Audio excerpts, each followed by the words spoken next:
খারাপ মানুষ আপনার মা। আপনি হিসাব করে দেখেন, সকালে উঠে দেখবেন আমার মায়ের চেয়ে খারাপ এই বাড়িতে আর কেউ আছে তা আমার মনে হয় না। সব সময় যে আমার বউকে গালি দিচ্ছে, যা বলছে সবই যে উল্টা বলছে। আমাকে বলছে যে তোকে বের করে দেবো, তোর বউকে বের করে দেবো, তাই বলছে।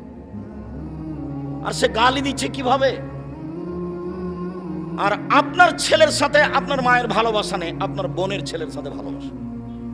অবাক, কালকে দেখবেন একটা মাছ কিনেন, বড় মাছ দিয়ে আপনার মাকে রান্না করতে দেন, এবার আপনার ছেলে আর আপনার বোনের ছেলে একসাথে খেতে বসুক, দেখবেন আপনার মা আর বড় মাছটার বড় টুকরা আপনার বোনের ছেলেকে দিচ্ছে।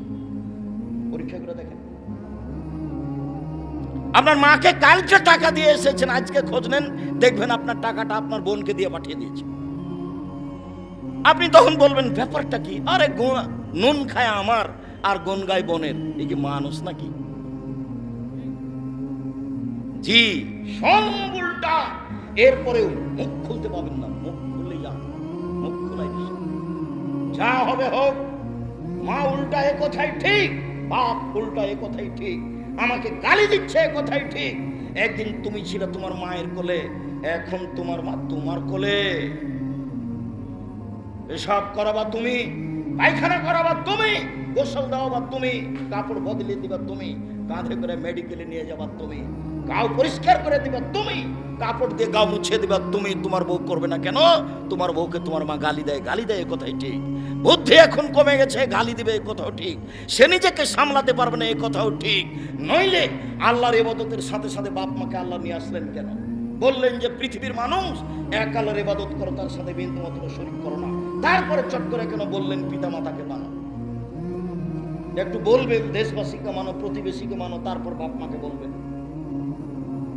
বাপ মায়ের মান সম্মান পৃথিবীতে মেনে নেওয়ার ব্যাপারে পৃথিবীতে আর কোনো মানুষ নাই যেখানে মেনে নেওয়ার ব্যাপারে বাপ মায়ের চেয়ে উপরে কেউ হতে পারে।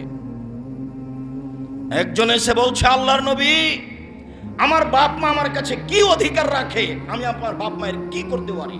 তখন আল্লাহ রাসূল বলছেন, বলো কি করতে পারো? মানে তোমার জান্নাত কা নারকা, তারাই দুজন তোমার জাহান্নাম, তারাই দুজন তোমার জান্নাত, ওরাই তোমার জাহান্নাম, ওরাই তোমার জান্নাত। বাপ মা তোমার জাহান্নাম, বাপ মা তোমার জান্নাত, এই কথা রাসূল সাল্লাল্লাহু আলাইহি ওয়াসাল্লাম বলেন। তিনি বলেছেন তোমার মায়ের পায়ের নিচে জান্নাত, তিনি বলেছেন তোমার মায়ের পায়ের নিচে জান্নাত। তোমার মা সবকিছু উল্টা বলছে, এখন তুমি কেমনে মেনে নিবা? মুখ খোলার সুযোগ নেই, জোরে কথা বলার সুযোগ নাই। হ্যাঁ, দিন রাত তুই খালি তোর বউকে গালি দিস, এই কথা বলা নিষেধ, মুখ খোলাই নিষেধ। সবচেয়ে খারাপ মানুষ হলেও তোমার বিবেচনায় খারাপ, আল্লাহ খারাপ বললেন না, নবী খারাপ বললেন না। অতএব তোমাকে খারাপ লাগলেও তোমাকে মেনে নিতে হবে, এ কথাই চূড়ান্ত।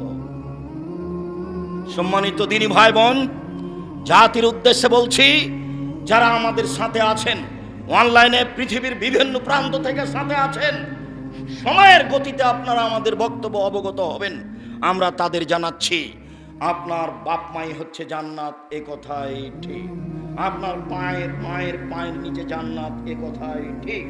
সব অন্যায়ের পরেও তার কাছে মাথা নত করে মেনে নিতে হবে, যেতে হবে, এ কথাই ঠিক। জোরে কথা বলতে পাবেন না, বলতে পাবেন না, আব্বা আপনাকে যে নিষেধ করলাম তবুও গেলেন কেন?